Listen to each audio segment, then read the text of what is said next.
저는 여러분과 함께 용서라는 제목으로 은혜를 나누고자 합니다. 잘못에 대한 용서가 없이 정죄와 심판만 있다면 인류와 모든 만물은 순식간에 파멸되고 말 것입니다. 왜냐하면 하나님을 제외하고는 이 세상에 존재하는 모든 것이 실수하고 실패하고 범죄합니다. 실수와 실패 및 범죄는 용서라는 은혜를 통하여 치료받고 재생의 영광을 얻게 되는 것입니다. 여러분, 우리 주위 환경을 살펴볼 때 자연 만물은 상처를 입으면 곧장 용서하고 치료하고 그리고 재생의 영광을 허락합니다. 여러분의 폭풍 후 겨울의 눈사태 혹은 화마가 핥히고 간 산과 들일지라도 자연은 또다시 이름 모를 들풀과 아름다운 꽃들과 나무들로 옷 입혀 용서와 치료의 과정을 걷습니다. 만일 자연이 입은 상처에 대해서 분노를 느끼고 그를 용서하고 치료하지 않는다면 산과 들은 불긋게 벗어지고 말 것입니다. 이 땅은 살 수 없는 처소가 되어버리고 말 것입니다. 우리들의 육체의 건강을 보아도 용서와 치료가 언제나 함께 있다는 것을 알 수 있습니다. 일생을 통하여 혹은 과로로 혹은 과식으로 또는 불의의 사고로 상처를 입더라도 몸은 그것을 즉시로 용서하고 곧장 치료와 회복의 과정을 밟기 시작합니다. 이처럼 용서와 치료는 삶과 존재를 계속하기 위해서 필연적으로 있어야만 하는 것입니다.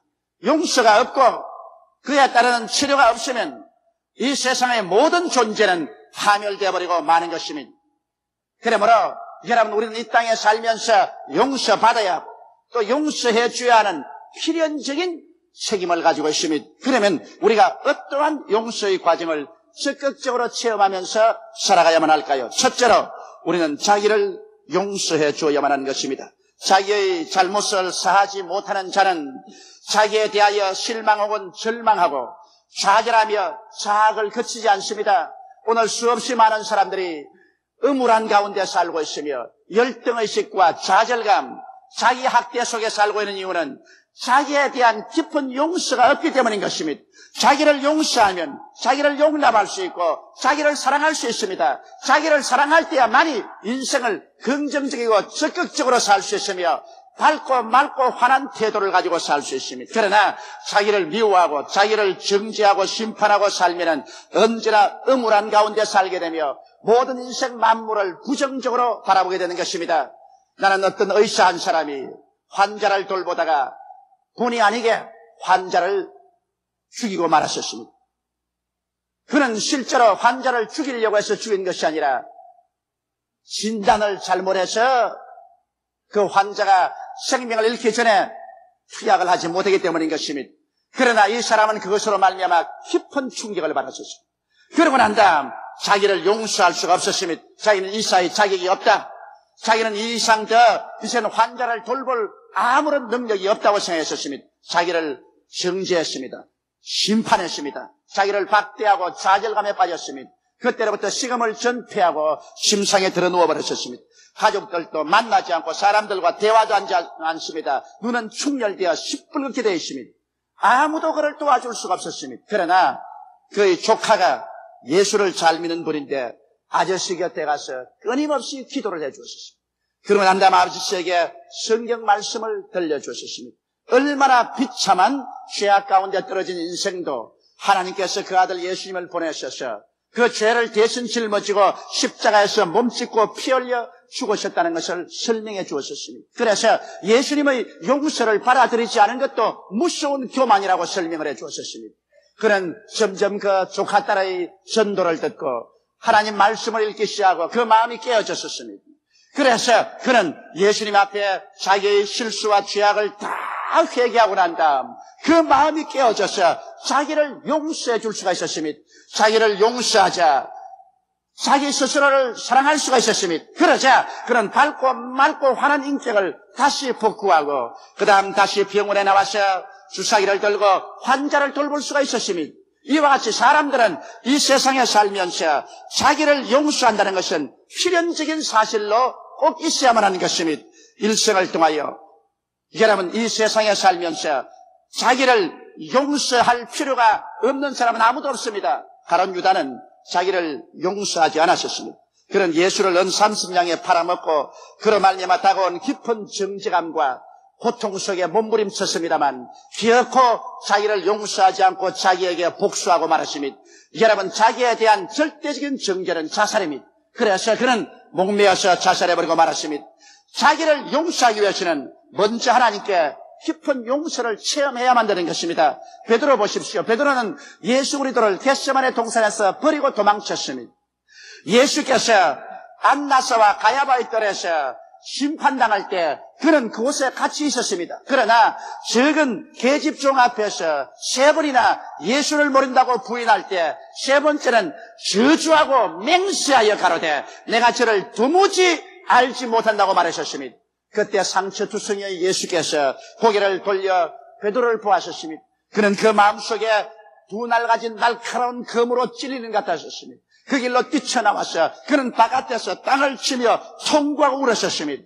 그는 그때 좌절하고 말한 것입니다. 자기에 대한 미움이 꽉 들어찼습니다. 저는 자기를 용서할 수 없다고 생각했습니다. 완전히 자기를 정죄하고 말았었습니다. 그는 어둡고 캄캄한 삶을 살았었습니다. 얼마 있자에 그는 말하기를 나는 이제 고기 잡으러 간다. 나는 이제 예수 그리스도의 제자가 될 자격이 없다. 나는 부림받은 사람이다. 그래서 갈릴리로 내려가서 옛 배를 끄집어내고 그물을 다시 간추려서 먼지를 털고 고기를 잡으러 나갔지만은 자기를 정죄하고 좌절한 사람은 이 세상에 성공하지 못합니다. 왜냐하면 인생을 살면서 모든 적극성을 다 잃어버립니다. 할 수 없다. 이젠 절망이다. 나는 버림받았다는 생각 때문에 적극적으로 인생을 살 수 없으므로 무엇을 해도 실패합니다.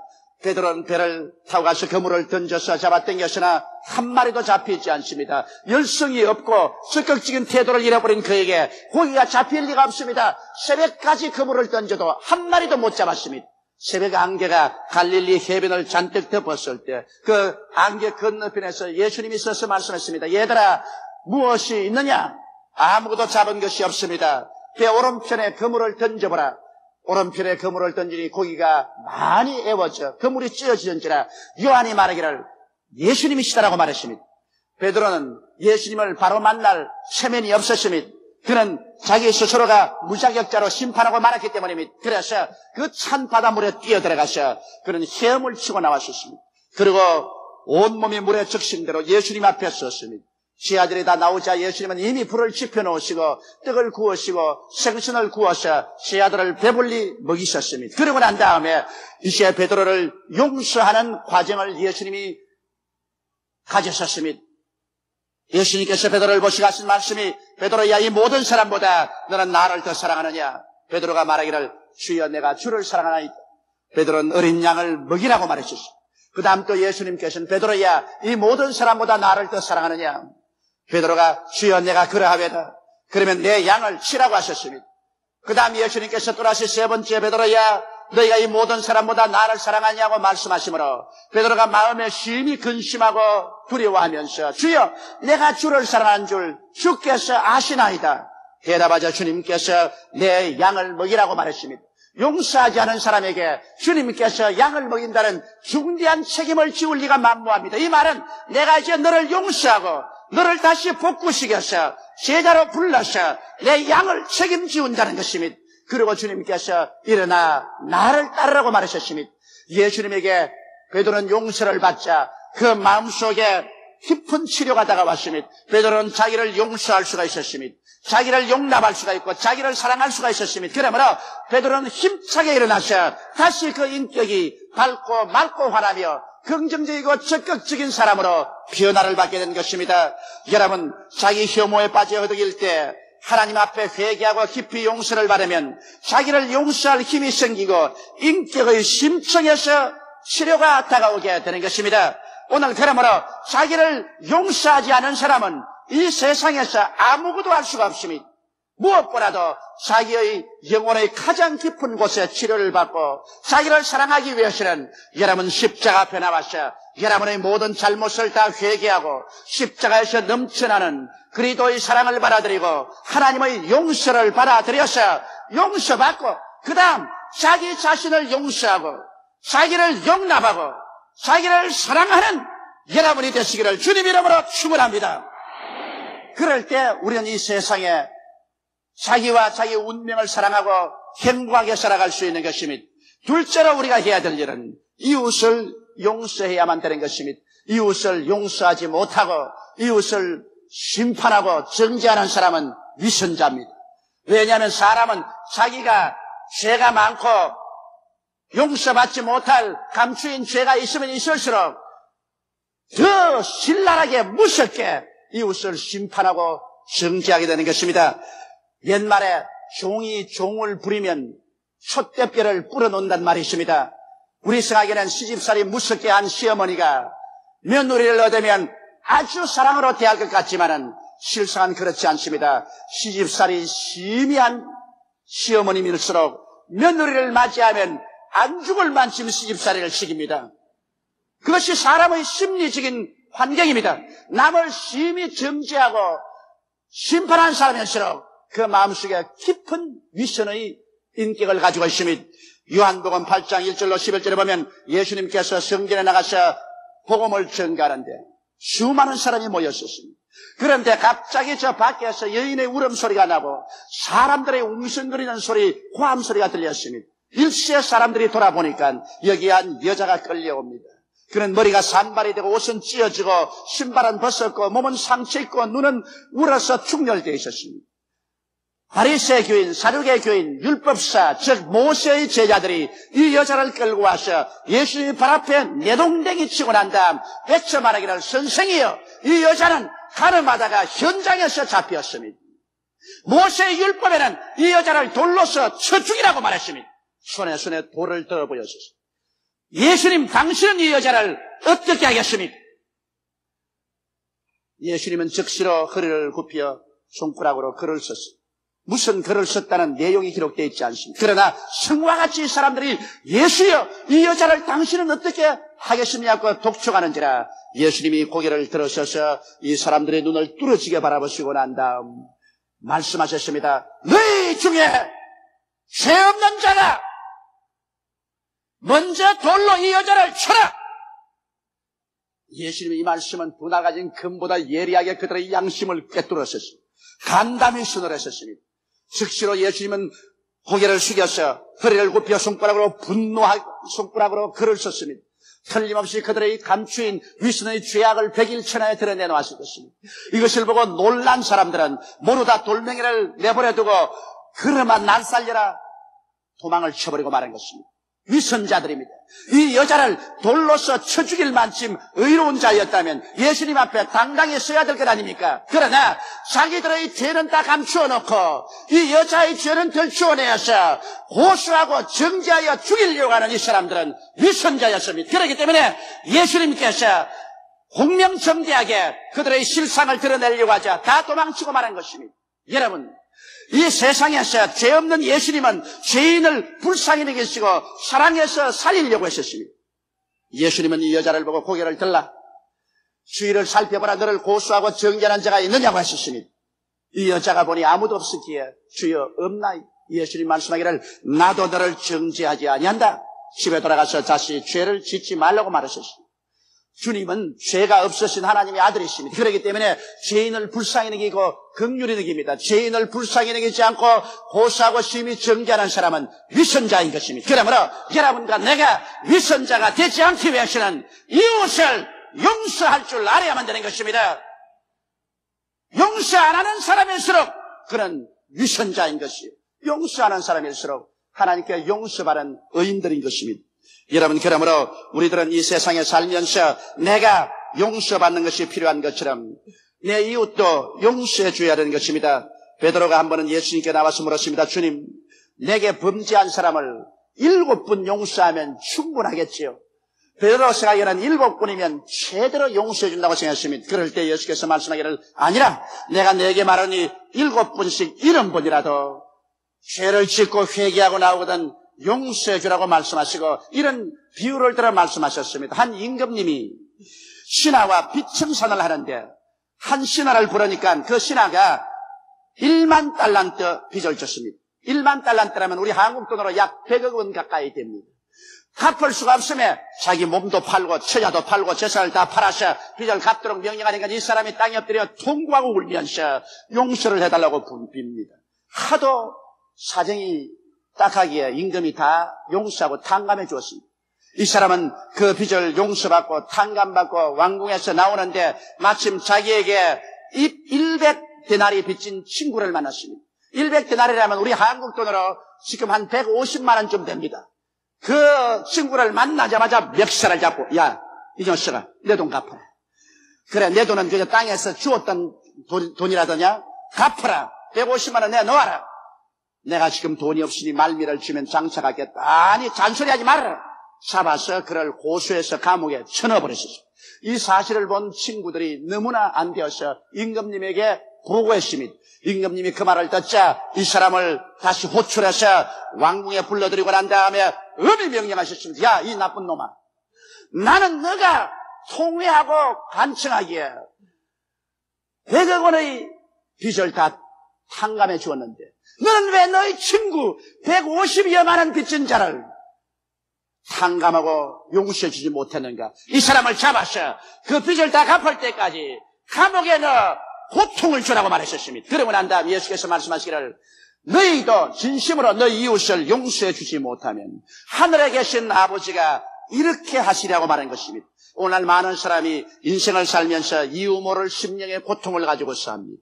혹은 가정의 고통이 끊어지지 않습니다. 육체 질병과 고통이 끊어지지 않고 생활의 여러 가지 시험과 고통이 끊어지지 않은 사람은 혹시 여러분 원한을 품고 이웃의 죄를 용서해 주지 아니하므로 하나님께 심판을 받고 있지 않은가 생각해 봐야 될 것인 것입니다. 우리가 하나님께 나갈 때는 반드시 이웃의 죄를 용서하고 써야만 되는 것입니다. 성경에는 우리가 우리에게 죄 지은 자를 사하여 준 것 같이 우리의 죄를 사하여 달라고 기도하라고 말하셨습니다. 우리가 서서 기도할 때 아무에게나 혐의가 있거든 용서하라. 그리해야 하늘에 계신 내 아버지께서도 너희 허물을 용서하여 주시라고 말씀하는 것입니다. 이러므로 우리가 병들었으면 안수기도 받기 전에 너희 죄를 서로 고하며 병 낫기를 위하여 기도하라. 의인의 간구는 역사하는 힘이 많다고 했으므로 서로 죄를 구하고 용서해 주고 난 다음에 하나님께 서서 기도할 때 우리의 기도가 효과를 발생한다고 성경은 말씀하고 있는 것입니다.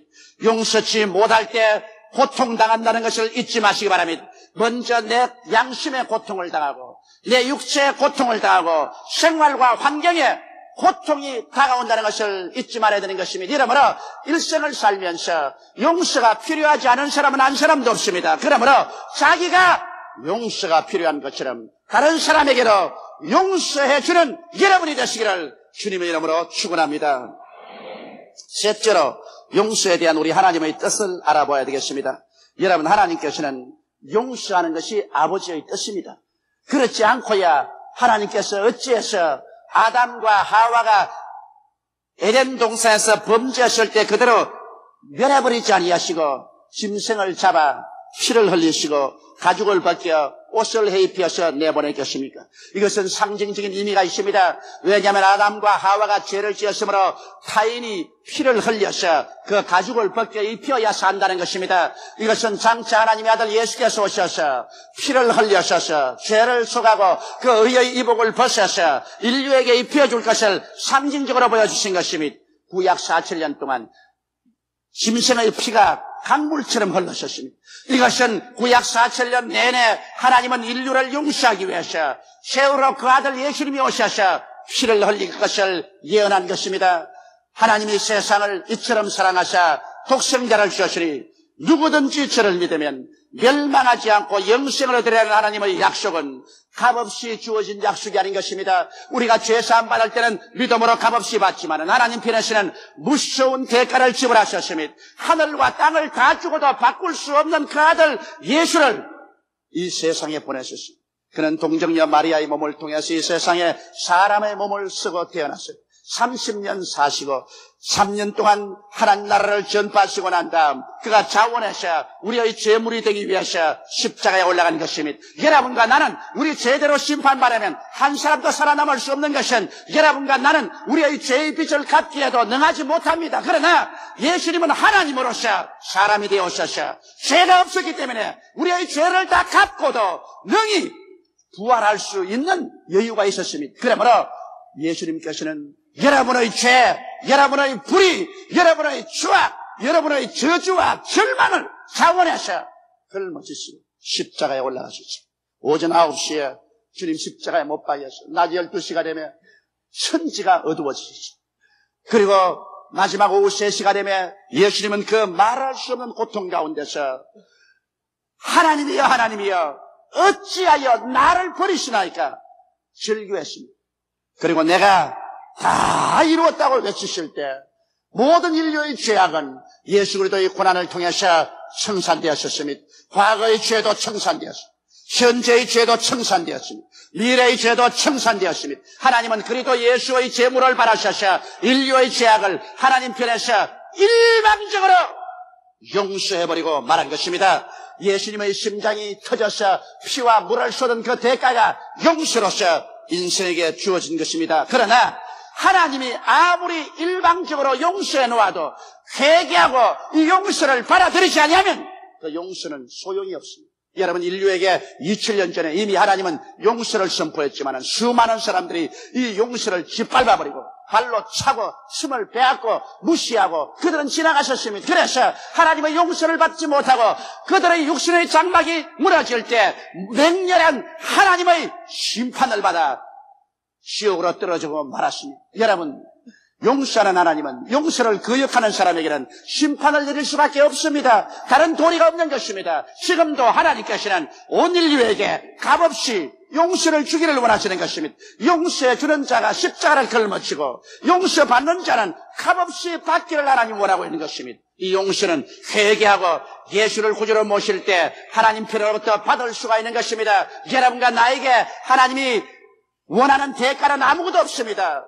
죄를 지었음에도 불구하고 못났음에도 불구하고 버림을 받아야 마땅함에도 불구하고 죄지은 그대로 못난 그대로 빈손든 그대로 하나님 앞에 나와서 죄를 회개하고 예수만 믿으면 용서를 받습니다. 죄가 찔리면 우리 허물을 인하며 죄가 상하면 우리 죄악을 인함이라. 죄가 징계를 받음으로 우리가 평화를 누리고 죄가 채찍에 맞음으로 우리가 나음을 입었도다. 우리는 다 그릇 행하여 어린 양같이 각기 제 길로 갔거늘 야훼께서는 우리 무리의 죄악을 저에게 담당시겠다고 말씀하셨습니다. 예수께서 우리 대신해서 다 청산한 사실을 오늘 받아들이고 용서를 받게 되시기를 주의 이름으로 축원합니다. 용서해 준다는 것은 쉬운 일이 아닙니다. 세계적인 유명한 화란의 전도자 호리텐붐 여사는 독일 나치 수용소에서 가진 고통과 시련을 겪었고 부모도 나치 수용소에서 다 세상을 떠고 그는 자기 여동생과 함께 여자 수용소에서 가진 곤욕을 겪었습니다. 경무를 담당해야 했고 그 노동부에 주는 음식이란 형편 없었습니다. 영양실조로 수많은 사람이 죽어갔었습니다. 그 동생과 함께 하나님께 기도하고 끝까지 매달렸었습니다. 그러나 그 동생은 영양실조로 죽었습니다. 그런데 그가 나치 수용소에서 다행히 살아나서 전도자가 되어서 독일에 가서 어느 교회에서 복음을 전도할 때 예수 그리스도의 복음을 전하고 난 다음에 회개할 사람 앞으로 나오라고 하니까 그게 수염이 듭수룩한 중년 신사한 사람이 나오는데 그는 그 사람을 보자마자 소스라쳐 놀라고 갑자기 그 심장의 피가 거꾸로 흐르는 것 같았습니다. 그 마음속에 분노가 폭발했었습니다. 그는 순간적으로 얼어붙은 것 같다고 그의 기억력은 다시 한번 나치 수용소로 돌아갔었습니다. 그 사람은 다른 사람 아닌 여자 수용소에 책임을 지고 있던 독일 병사였었습니다. 그 독일 병사가 자기와 자기 여동생을 사무실로 끌어들여 놓고 온 전신을 빨가벗기고 가진 인간으로서 견딜 수 없는 모욕과 수치를 가한 그 독일 병사였습니다. 그 독일 병사는 지금 살아서 수염이 듭수룩해서 교회에서 설교를 듣고 회개할 사람 나오긴 앞으로 나오는데 그 병사가 농락했던 자기와 자기 동생 그는 이미 죽었지만은 그는 어디에 있습니까? 그들의 마음에 입은 상처는 끝이 없었습니다. 그는 그 독일 병사를 보자마자 뛰어내려가서 멱살을 잡고 야 이놈아 너 그러고도 하나님이 두렵지 않느냐 태양을 쳐다보고 살고 있느냐 이렇게 외치고 싶었다는 것입니다. 온 피가 거꾸로 역류하고 온 몸이 다 얼어붙고 분노가 하늘로 사무쳤습니다.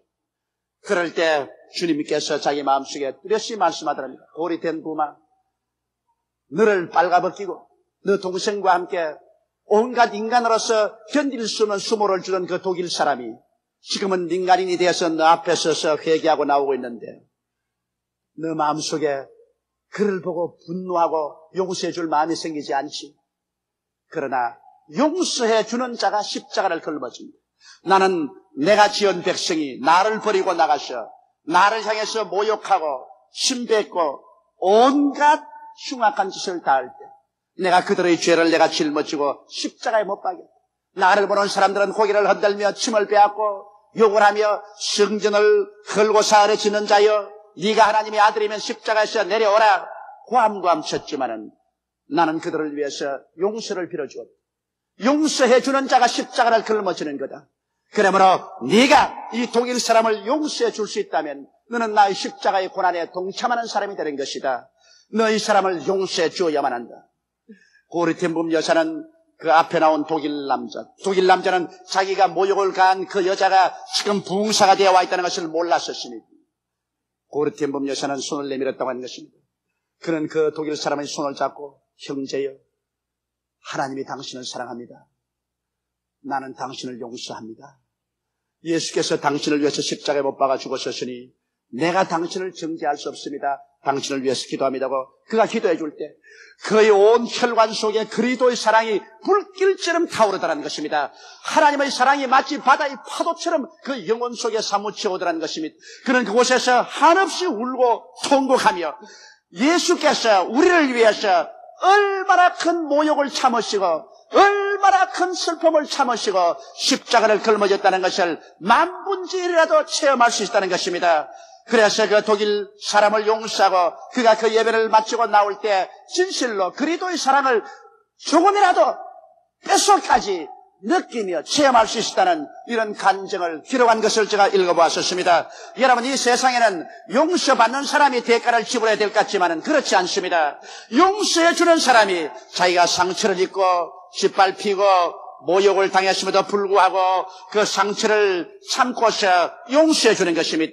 그러므로 용서해 주는 사람은 십자가를 걸머지지 않고는 용서할 수 없습니다. 그러나 십자가를 지고 용서하는 사람은 진실로 예수 그리스도의 사랑에 참여하는 사람이 되는 것입니다. 이러므로 오늘 이 시간에 십자가를 걸머지고 남편을 용서해 주십시오. 십자가를 걸머지고 아내를 용서해 주십시오. 십자가를 걸머지고 부모를 용서하십시오. 자식을 용서하십시오. 십자가를 걸머지고 이웃을 용서하고 원수까지라도 용서해 주십시오. 용서 속에만이 치료가 흐릅니다. 복수 속에는 치료가 있을 수가 없습니다. 원한에 대한 복수를 하면 또다시 복수가 연급보지 치료는 없습니다. 그러나 용서 속에 한없는 하나님의 치료가 임하시며 치료의 뒤에 사랑이 임하셔서 참으로 긍정적이고 적극적이며 밝고 맑고 환하게 인생을 살아갈 수 있는 것입니다. 오늘 이 시간에 사랑하는 형제 자매 여러분, 여러분이 죄를 지었음에도 불구하고 못났음에도 불구하고 하나님을 거역하고 반역하며 추악한 삶을 살았음에도 불구하고 그 죄는 예수님께서 다 책임지고 십자가에 올라가서 아무 불평 없이 아무 원한 없이 이를 깨물고 눈물을 흘리며 온갖 고통을 다 당하면서 지불해 주셨습니다. 예수님께서 지불하신 그 은혜는 우리가 이 세상에서 인간의 생각으로 측량할 수 없을 것입니다. 천국에 올라가서 억금만년이 지나도록 주님께 감사해도 그 감사를 다하지 못할 것입니다. 예수님께서 그 고통을 통해서 여러분의 죄를 다 청산해주고 이제는 용서를 선언했습니다. 수고하고 무거운 짐진 자들은 다 내게로 오라. 내가 너희를 쉬게 하겠다고 말씀하고 있습니다. 이러므로 오늘 이 시간 고집 부리지 말고 우리 회개하십시다. 그리고 하나님 앞에 나가서 하나님 내게 베풀어 주신 용서를 받아들입니다. 하나님이여 나를 불쌍히 여기시고 용서하여 주옵소서. 이제는 내가 예수를 구주로 믿고 하나님을 아버지로 섬기고 하나님의 영광을 위해서 살겠으니 나를 거두어 주시옵소서. 마음 문을 열고 주님 앞에 나가십시다. 이미 예수를 믿은 우리들은 더 깊이 십자가를 우리 가슴에 받아들이고 더 깊이 용서를 체험해서 그 용서 가운데 나를 더 깊이 용서하고 내 이웃을 더 깊이 용서해서 나를 통하여 치료와 사랑이 강물같이 흘러나가도록 되시기를 주님의 이름으로 축원합니다. 다 같이 고 계시게 기도드리겠습니다. 전능하시고 거룩하신 하나님 아버지, 우리는 다 부족하고 연약한 사람들입니다. 죄를 짓고 불의하고 추한 사람들입니다. 완전한 사람은 아무도 없습니다. 내 아버지 하나님이시여, 내게 하나님 앞에 용서가 필요한 것처럼 내게 죄 지은 자를 내가 용서할 수 있게 도와주시옵소서. 용서하는 것이 십자가를 걸머지는 것처럼 괴로울지라도 예수님이 날 위하여 십자가 걸머졌으므로 나도 십자가를 걸머지고 용서해야 될 의무와 책임이 있다는 것을 알게 도와주시옵소서. 하나님 아버지여, 오늘 이 시간 교회에 출석하신 분 중에서 아직 하나님의 용서를 받아들이지 못한 사람이 있습니까? 예수를 믿지 않은 사람, 믿다가 타락한 사람이 있습니까? 그렇다면 성령으로 감동하여 주셔서 오늘 일생일대의 기회인 아버지의 용서를 받아들이게 도와주시옵소서. 예수님 이름 받들어 기도드리옵나이다. 아멘.